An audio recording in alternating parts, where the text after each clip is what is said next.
जय हिंद दोस्तों, स्वागत है आपके अपने परिवार एग्जाम पीक पावर में। मेरा नाम है योगेंद्र। आज की सेशन में हम आपके लिए लेकर आ गए मोस्ट इंपोर्टेंट क्वेश्चंस जो कि आपके एग्जाम में पूछे जाएंगे। बहुत ही महत्वपूर्ण सवाल है, तो इस सवाल को आप लोग अंतिम तक जरूर देखें, क्योंकि आपको ये सेशन जो ये सेशन में क्वेश्चन करवाया जाएगा, ये क्वेश्चन आपके एग्जाम में देखने को मिलेंगे ही मिलेंगे। तो इस सेशन को कंप्लीट वॉच कीजिए, एक सेकेंड के लिए भी स्किप मत कीजिए। और इससे पहले भी इस पेपर का बहुत सारे सेशन जो कि अपलोड कर चुका हूँ, उन सारे सेशन को अभी तक आप लोग नहीं देखे हैं तो इसी वीडियो के डिस्क्रिप्शन बॉक्स में आपको प्लेलिस्ट का लिंक मिल जाएगा, वहां से जाकर आप लोग सीक्वेंस वाइज कंप्लीट वॉच कर सकते हैं। और सेशन को अभी तक आप लोग लाइक नहीं किए हैं तो पहले तो सेशन को लाइक कीजिए, अपने दोस्तों के साथ जरूर से जरूर शेयर कीजिए और चैनल को सब्सक्राइब करके बेल आइकन को ऑल पर प्रेस कर दीजिए, ताकि आने वाली जितनी भी सारी वीडियोज इंपॉर्टेंट क्वेश्चंस का सबसे पहले आपको नोटिफिकेशन के माध्यम से मिल सके। और मैं बता दूं, आपको इस चैनल पे सेमेस्टर 1 से लेकर सेमेस्टर 8 तक यहाँ पे कंप्लीट तैयारी करवाया जाएगा सभी पेपर का। तो आप लोग एकदम टेंशन फ्री हो जाइए, सिर्फ चैनल को सब्सक्राइब कर लीजिए और जितना क्लास करवाया जाता है उतना सिर्फ क्लास कीजिए, उससे बाहर आपको कुछ भी करने की जरूरत नहीं पड़ेगी। तो चैनल को सब्सक्राइब करके रखिए। और जिन भी स्टूडेंट को अगर आपको पेड पीडीएफ चाहिए तो आप लोग इस नंबर पे कॉन्टेक्ट कर सकते हैं, जो कि नंबर है 9430702606। आप लोग इस नंबर पे व्हाट्सएप मैसेज के जरिए हमसे कांटेक्ट कर सकते हैं। कोई भी डाउट वगैरह होता है तो आप लोग इस नंबर पे कांटेक्ट कर सकते हैं। और साथ ही साथ आपको व्हाट्सएप ग्रुप में भी अगर ज्वाइन करना होगा तो भी आप लोग इस नंबर पर मैसेज कीजिए, हम हमको व्हाट्सएप ग्रुप में ज्वाइन कर देंगे। और जो भी स्टूडेंट टेलीग्राम चैनल को ज्वाइन नहीं किए हैं तो टेलीग्राम चैनल को भी ज्वाइन कर लें, वहां पे क्लास रिलेटेड, एग्जाम से रिलेटेड सारे के सारे अपडेट दिए जाते हैं, समझे। तो चलिए, अब बहुत सारे पीडीएफ भी आपको टेलीग्राम चैनल पर फ्री ऑफ कॉस्ट प्रोवाइड करवाए जाते हैं, तो टेलीग्राम चैनल को भी जरूर जरूर ज्वाइन कर लीजिए। इसी वीडियो के डिस्क्रिप्शन बॉक्स में आपको लिंक मिल जाएगा। तो चलिए देखते हैं क्वेश्चन में क्या पूछा जा रहा है। तो भारतीय समाज में पाठ्य एवं क्षेत्रीय दृष्टिकोण, महत्व, क्षेत्रीय दृश्य तथा वर्तमान और अतीत के बीच अंतर विस्तार में लिखे। तो चलिए देखते हैं इसका क्वेश्चंस। बहुत ही इंपॉर्टेंट क्वेश्चन है, तो इसका उत्तर भी हम लोग देखेंगे। बहुत ही इजी लैंग्वेज में हम आपको लिखकर लेकर आए हैं। तो देखेंगे हम लोग भारतीय समाज में पाठ्य एवं क्षेत्रीय दृष्टिकोण, इसमें हम लोग देखेंगे जो कि ये पॉइंट बन जाता है फर्स्ट पॉइंट, इसमें हम लोग लिखेंगे। तो भारत में समाज की संरचना और उनका विकास दोनों ही पाठ्य यानी कि ग्रामीण और शहरी एवं क्षेत्रीय दृष्टिकोण से क्या है तो महत्वपूर्ण है। ये दृष्टिकोण समाज के विभिन्न पहलुओं को समझने में मदद करते हैं, जैसे कि आर्थिक, सामाजिक, सांस्कृतिक और राजनीतिक संरचनाएं। चलिए आगे आते हैं। पाठ्य दृष्टिकोण यानी कि रूरल एंड अर्बन पर्सपेक्टिव, इसमें से सबसे पहले हम लोग देखेंगे तो ग्रामीण समाज यानी कि रूरल सोसाइटी, इसके बारे में सबसे पहले हम लोग पढ़ेंगे, जो कि इसका पॉइंट आता है संरचना। तो भारतीय ग्रामीण समाज कृषि पर आधारित होता है। जो भारत के जो ग्रामीण समाज होता है वो किस पर आधारित होता है, उसका आर्थिक व्यवस्था किस पर टिका होता है तो कृषि पर आधारित होता है। यहाँ के लोग मुख्य रूप से क्या करते हैं, खेती करते हैं, पशुपालन करते हैं, छोटे छोटे कुटीर उद्योग पर निर्भर होते हैं यानी कि छोटे छोटे उद्योग पर निर्भर होते हैं। चलिए आगे आते हैं। नेक्स्ट पॉइंट आता है सामाजिक व्यवस्था। यहाँ पे सामाजिक व्यवस्था किस प्रकार से होता है तो ग्रामीण क्षेत्रों में जाति प्रथा और पारंपरिक सामाजिक संरचनाएं क्या होती है तो प्रचलित होती है। आप लोग ध्यान में रखे होंगे कि जिस प्रकार से गांव में जाते होंगे तो वहाँ पे जाति प्रथा आपको ज्यादा देखने को मिलेगा, और जो परंपरा से बहुत पहले से ही चलता आ रहा है उस प्रकार से यहाँ पे पारंपरिक सामाजिक संरचनाएं भी यहाँ पे आपको देखने को मिलेंगे गाँव में। और शहर में जब जाते होंगे ना तो इस प्रकार से यहाँ पे कुछ भी जाति का भेदभाव नहीं आपको देखने को मिलेगा। और बहुत सारे जो परंपरा से आते हुए हैं, बहुत सारे जो कि ऐसे परंपरा से कोई भी परंपरागत जो भी चीज आते आ रहा है, उन सारे चीज को यहाँ पे अर्बन में यहाँ पे नहीं फॉलो किया जाता है, समझे। तो इन सारे पॉइंट को भी आप लोग मेंशन कर लीजिएगा। चलिए अगले पॉइंट में हम देखेंगे सांस्कृतिक धरोहर। ग्रामीण समाज में पारंपरिक रीति रिवाज, लोकगीत, लोक नृत्य और त्योहारों का विशेष महत्व दिया जाता है। यानी कि ग्रामीण समाज में जो भी पारंपरिक रीति रिवाज से कोई भी लोकगीत गाया जाता है या फिर लोक नृत्य किया जाता है या फिर कोई भी त्योहार होता है, उसमें विशेष रूप से महत्व दिया जाता है ग्रामीण समाज में। चलिए आगे आते हैं। नेक्स्ट पॉइंट आता है शिक्षा और स्वास्थ्य। शिक्षा और स्वास्थ्य कहने का मतलब है कि ग्रामीण क्षेत्रों में शिक्षा और स्वास्थ्य सेवाओं की स्थिति अक्सर शहरी क्षेत्रों की तुलना में क्या होती है, तो कमजोर होती है। यानी कि आप लोग देखे होंगे कि बहुत सारे ऐसे ऐसे गांव में रहते हैं ना कि वहाँ पे अच्छे से स्कूल भी आपको प्रॉपर ढंग से वहाँ पे नहीं चलता है, संचालित नहीं किया जाता है। प्राइवेट स्कूल वगैरह जितने भी रहते हैं वो सभी के सभी सरकारी क्या होते हैं, तो शहर में ही आपको देखने को मिलेंगे। तो शहर की तुलना में जो भी शिक्षा व्यवस्था और जो स्वास्थ्य सेवाएं होते हैं वो कमजोर होते हैं ग्रामीण क्षेत्रों में। तो आप लोग इस पॉइंट को भी आप लोग मेंशन कर लीजिएगा, समझे। चलिए आगे देखते हैं। इस पॉइंट में आता है विकास। ग्रामीण विकास योजना का उद्देश्य बुनियादी ढांचे में क्या करना, सुधार और कृषि उत्पादकता बढ़ाना और ग्रामीण उद्योगों को क्या करना, तो प्रोत्साहन देना। चलिए आगे आते हैं। नेक्स्ट पॉइंट आता है शहरी समाज यानी कि अर्बन सोसाइटी। इसकी संरचना किस प्रकार से होती है, तो शहरी समाज उद्योग, सेवा क्षेत्र और व्यापार पर आधारित है। यहाँ लोग विभिन्न पेशों में लगे होते हैं। देखिए ग्रामीण क्षेत्रों में किस पर टिके हुए रहते हैं, तो पशुपालन पर टिके हुए रहते हैं, कृषि पर टिके हुए रहते हैं, छोटे मोटे लघु कुटीर उद्योग करते हैं। लेकिन जब वही चले जाइएगा शहरी क्षेत्र में यानी कि अर्बन सोसाइटी में जाइएगा तो वहाँ पे बहुत ही क्या होता है, तो बड़े बड़े उद्योग लगे हुए रहते हैं, सेवा क्षेत्र होते हैं यानी कि शिक्षा वगैरह जितना भी होता है तृतीय क्षेत्र को ही हम सेवा क्षेत्र कहते हैं। आप लोग अगर इकोनॉमिक्स पढ़े होंगे तो वहाँ पे आप लोग पढ़ते हैं प्राथमिक क्षेत्र, द्वितीय क्षेत्र और तृतीय क्षेत्र। ग्रामीण क्षेत्रों में क्या होता है, तो प्राथमिक क्षेत्र पर वहाँ पे ज्यादातर लोग निर्भर होते हैं। लेकिन अगर आप चले जाइएगा शहरी क्षेत्र में तो वहाँ पे द्वितीय क्षेत्र और तृतीय क्षेत्र पर वहाँ पे ज्यादा लोग निर्भर होते हैं अर्बन में, समझे। तो इस प्रकार के यहाँ पे आपको देखने को मिलेगा। चलिए आगे आते हैं। नेक्स्ट पॉइंट आता है सामाजिक व्यवस्था। यहाँ पे सामाजिक व्यवस्था किस प्रकार से रहता है शहरी क्षेत्रों में, तो शहरी क्षेत्रों में जाति प्रथा का क्या होता है, तो प्रभाव कम देखने को मिलता है और सामाजिक गतिशीलता क्या होती है, तो अधिक होती है। चलिए आगे आते हैं। नेक्स्ट पॉइंट सांस्कृतिक धरोहर। सांस्कृतिक धरोहर कहने का मतलब है कि शहरी समाज में आधुनिकता और पारंपरिकता का मिश्रण देखने को मिलता है। यानी कि जो पारंपरिकता तरीके से आ रहा है और कुछ भी आधुनिक, यानी कि दोनों का यहाँ पे मिश्रण देखने को मिलेगा, समझे। यानी कि मॉडर्न भी यहाँ पे देखने को मिलेगा और जो परंपरागत तरीके से यहाँ पे आता है कोई भी रीति रिवाज, उससे भी आपको यहाँ पे देखने को मिलेगा। यानी कि दोनों का मिश्रण होता है, समझे, शहर में। यहाँ विभिन्न सांस्कृतिक कार्यक्रम, थिएटर और आधुनिक कला का विकास होता है शहरी में। चलिए आगे आते हैं। नेक्स्ट पॉइंट आता है शिक्षा और स्वास्थ्य। शिक्षा और स्वास्थ्य कहने का मतलब है कि शहरी क्षेत्रों में उच्च गुणवत्ता वाली शिक्षा और स्वास्थ्य सेवाएं उपलब्ध हैं। चलिए आगे आते हैं। नेक्स्ट पॉइंट आता है विकास। यहाँ पे विकास किस प्रकार से होती है, तो शहरी विकास योजनाओं का उद्देश्य बुनियादी सेवाओं का विस्तार और आवास समस्याओं का क्या करना, तो समाधान और परिवहन व्यवस्था को सुधार करना होता है। चलिए आगे आते हैं। क्षेत्रीय दृष्टिकोण। क्षेत्रीय दृष्टिकोण कहने का मतलब है कि रीजनल पर्सपेक्टिव। इसमें हम लोग देखेंगे सबसे फर्स्ट पॉइंट में आता है उत्तर भारत यानी कि नॉर्थ इंडिया। इसकी संरचना किस प्रकार से है, तो उत्तर भारत के समाज में हिंदी भाषा का प्रमुख स्थान है। यहाँ कृषि, व्यापार और पर्यटन प्रमुख आर्थिक गतिविधियां हैं। कौन से क्षेत्र में, तो उत्तर भारत के क्षेत्र में। चलिए आगे आते हैं। सांस्कृतिक धरोहर। सांस्कृतिक धरोहर किस प्रकार से है, तो धार्मिक स्थल, ऐतिहासिक स्मारक और पारंपरिक त्योहार जैसे कि दिवाली, होली यहाँ की सांस्कृतिक क्या है, तो सांस्कृतिक पहचान है।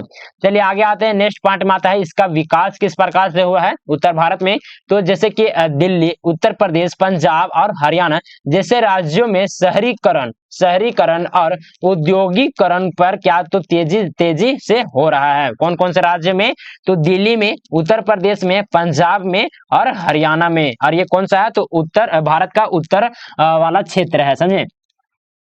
चलिए आगे आते हैं। नेक्स्ट पॉइंट आता है। इस पॉइंट में हम लोग देखेंगे दक्षिणी क्षेत्र यानी कि साउथ इंडिया। इसकी संरचना किस प्रकार से है, तो दक्षिणी भारत में किस प्रकार की भाषा बोली जाती है, तो तमिल, तेलुगु, कन्नड़ और मलयालम भाषाएं प्रमुख है। यहाँ की IT उद्योग, शिक्षा और कृषि मुख्य आर्थिक गतिविधियां यहाँ पे देखने को मिलता है दक्षिण भारत में। चलिए अब यहाँ पे देखते हैं सांस्कृतिक धरोहर किस प्रकार से है, तो मंदिर, वास्तुकला, भारतनाट्यम और कर्नाटक संगीत यहाँ की प्रमुख सांस्कृतिक पहचान है। चलिए नेक्स्ट पॉइंट आ जाता है इसका विकास। इसका विकास कहने का मतलब है कि बेंगलोर, चेन्नई, हैदराबाद जैसे शहर तकनीकी और शैक्षणिक अब हब बन चुका है। चलिए आगे आते हैं। नेक्स्ट पॉइंट आता है, पॉइंट नंबर हम लोग 3 में देखेंगे, पूर्वोत्तर भारत आने के नॉर्थ ईस्ट इंडिया इसकी संरचना किस प्रकार से है? तो पूर्वोत्तर भारत में विभिन्न जनजाति का निवास है जो अपनी विशिष्ट संस्कृति और भाषा के लिए क्या है? तो प्रसिद्ध है। चलिए आगे आते हैं। नेक्स्ट पॉइंट में आता है सांस्कृतिक धरोहर। यहाँ पे सांस्कृतिक धरोहर किस प्रकार से आता है? तो यहाँ के त्योहार लोक नृत्य और हस्तशिल्प विशेष रूप से महत्वपूर्ण है। चलिए आगे आते हैं। इसका विकास हम लोग देखेंगे तो पूर्वोत्तर क्षेत्र में बुनियादी ढांचे का विकास और पर्यटन को बढ़ावा देने के लिए विशेष योजनाएं लागू की जा रही है। चलिए आगे आते हैं। नेक्स्ट आ जाता है जो कि आता है पश्चिमी भारत। देखिए ये समझ लीजिए कि भारत है, तो इसके समझिए कि यहाँ पे उत्तर दक्षिण पूर्व पश्चिम यानी कि यहाँ पे सभी भागों के बारे में यहाँ पे बतलाया जा रहा है विशेष रूप से। तो थोड़ा सा अगर आप लोग ज्योग्राफी का स्टूडेंट होंगे तो इस क्वेश्चन को आसानी से समझ गए होंगे, समझे ना। लेकिन अगर थोड़ा मोड़ा भी दिक्कत हो रहा होगा तो इस सेशन को आप लोग दोबारा फिर से वॉच कर लीजिएगा, आपका कंप्लीट समझ में आ जाएगा जब दोबारा देखिएगा तो, समझे ना। आप लोग समझ लीजिए कि जो बॉक्स है ये भारत है और इसका उत्तर में किस प्रकार से यहाँ पे विकास होता है, इसका संरचना किस प्रकार से, कौन सी भाषा बोले जाती है उत्तर में, उसी प्रकार से दक्षिण में, उसी प्रकार से पूर्व में, उसी प्रकार से पश्चिम में, इसी प्रकार से यहाँ पे बांटा गया। जैसे पश्चिमी भारत बोला जा रहा है यानी कि इस एरिया के बारे में बोला जा रहा है, भारत के इस एरिया में।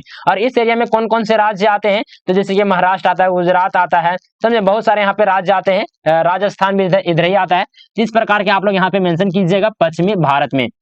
पश्चिमी भारत इसकी हम लोग संरचना चलिए देखते हैं। तो पश्चिमी भारत में मराठी, गुजराती और कोंकणी भाषाएं प्रमुख है। यहाँ व्यापार, उद्योग और कृषि मुख्य आर्थिक गतिविधियां हैं।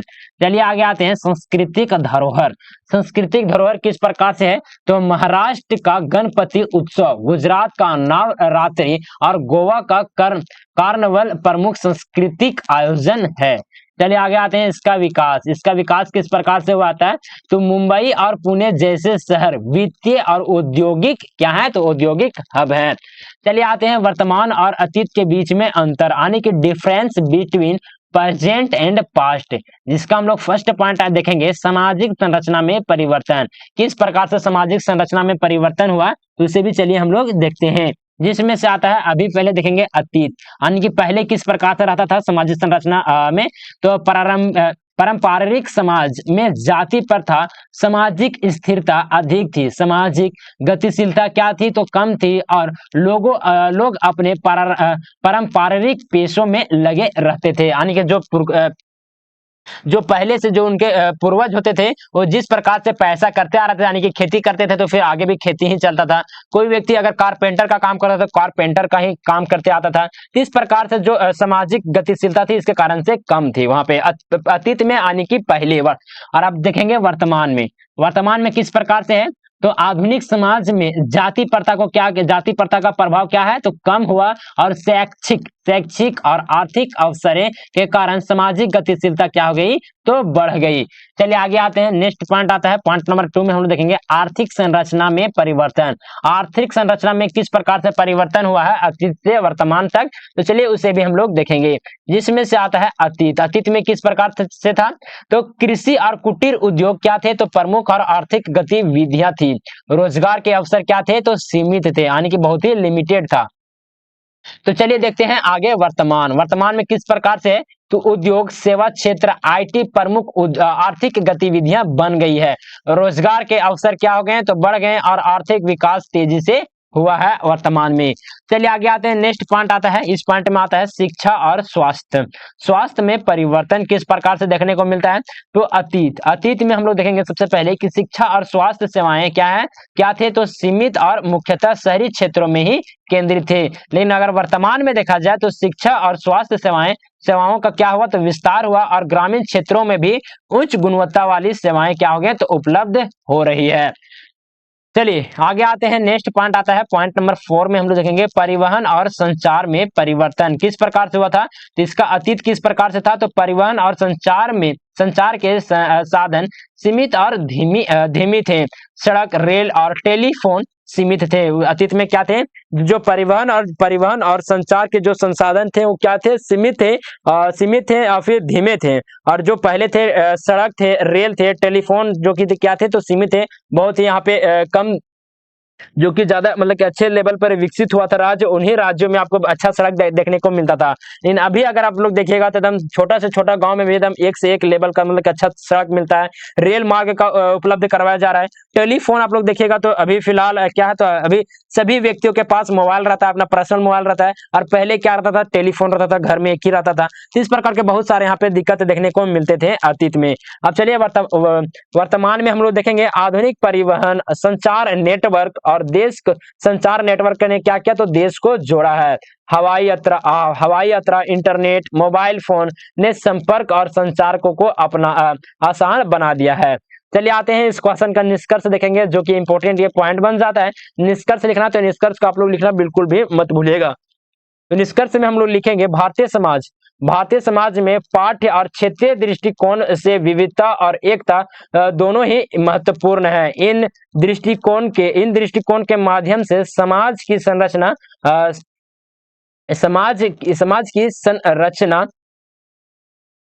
विकास और चुनौतियों को समझा जा सकता है। अतीत और वर्तमान के बीच अंतर ने समाज की संरचना और कार्य प्रणाली में व्यापक परिवर्तन लाए हैं। यह बदलाव समाज को अधिक समृद्ध व गतिशील और प्रगतिशील बना रहा है। समझे? तो आप लोग को ये सेशन कैसा लगा, प्लीज आप लोग को अगर सेशन अच्छा लगा होगा तो कमेंट करके हमें जरूर बताइएगा। जैसा भी लगा होगा कमेंट कीजिएगा, समझे। और सेशन को लाइक करना बिल्कुल भी मत भूलिए। और देखिए इसी प्रकार से आप लोग को सेशन आते रहेंगे आपको इस चैनल के माध्यम से। तो चैनल को सब्सक्राइब करके बेल आइकन को ऑल पर प्रेस कर लीजिए, ताकि आने वाले जितने भी सारे वीडियोज हो सबसे पहले आपको नोटिफिकेशन के माध्यम से मिल सके। और देखिए इसी पेपर का बहुत सारे यहाँ पे क्वेश्चन तैयार कर लिया गया है। इन सारे क्वेश्चन को अगर आप लोग देखना चाहते हैं तो इस चैनल को आप लोग जरूर सब्सक्राइब करके रख लीजिए। और इससे पहले भी बहुत सारे सेशन में करवा चुका हूं इस पेपर का, और उन सारे सेशन को अभी तक आप लोग नहीं देखे हैं तो इसी वीडियो के डिस्क्रिप्शन बॉक्स में आपको प्लेलिस्ट का लिंक मिल जाएगा, वहां से जाकर आप लोग सीक्वेंस वाइज कंप्लीट वॉच कर सकते हैं। तो चलिए सेशन को यहीं पर एंड अप करेंगे। और एंड अप करने से पहले बता दूं कि आप लोग इस सेशन को ज्यादा से ज्यादा अपने दोस्तों के साथ शेयर कीजिए। और जिन भी स्टूडेंट को पेड पीडीएफ अगर चाहिए, डाउनलोड करना चाहते हैं पेड पीडीएफ, तो आप लोग इस नंबर पे कांटेक्ट कर सकते हैं, जो कि नंबर है 9430702606। आप लोग इस नंबर पे व्हाट्सएप मैसेज के जरिए हमसे कांटेक्ट कर सकते हैं। कोई भी डाउट वगैरह होता है तो आप लोग इस नंबर पे मैसेज कर सकते हैं, और आपको व्हाट्सएप ग्रुप में भी ज्वाइन करने का लिंक आपको प्रोवाइड करवा दिया जाएगा। टेलीग्राम चैनल को भी ज्वाइन कर लीजिए, इसी वीडियो के डिस्क्रिप्शन बॉक्स में टेलीग्राम चैनल का लिंक भी दिया हुआ है, वहां पे क्लास रिलेटेड सारे के सारे अपडेट दिए जाते हैं। तो चलिए सेशन को यहीं पे एंड अप करते हैं, मिलते हैं आप लोग से एक नए सेशन में। तब तक के लिए जय हिंद, वंदे मातरम।